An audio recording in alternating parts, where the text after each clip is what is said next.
Jeshi la polisi kanda maalum ya Dar es Salaam linamshikilia Raul Mahabi, mkazi wa Kurasini jijini Dar es Salaam kwa tuhuma za kumjeruhi katibu mkuu wa Baraza la Maaskofu Katoliki Tanzania TEC, Padri Charles Kitima, ambaye taarifa za kushambuliwa kwa padri huyo zilisambaa katika mitandao ya kijamii.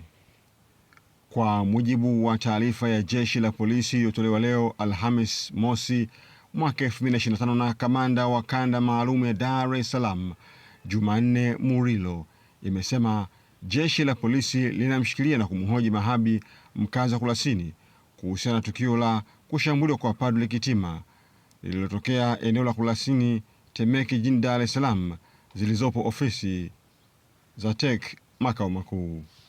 Tarehe 30 mwezi wa 4 mwaka 2025 majira ya saa 4 usiku, maeneo ya Baraza la Maaskofu Tanzania Kurasini Temeke, Dar es Salaam, ilipokelewa taarifa ya kujeruhiwa kwa Padri Charles Kitima ambaye ni katibu wa Baraza la Maaskofu Tanzania.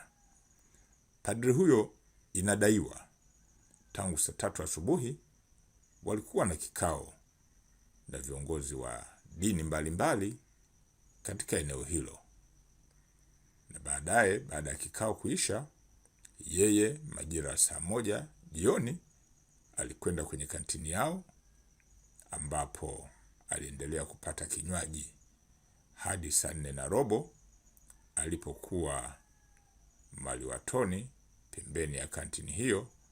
Alidai kushambuliwa kichwani na watu wawili. Baadaye alipelekwa hospitali ya Aga Khan kwa matibabu na anaendelea vizuri na matibabu.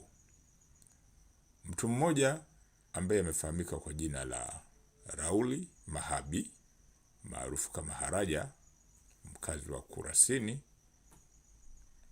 anashikiliwa na kuhojiwa kuhusiana na tukio hilo.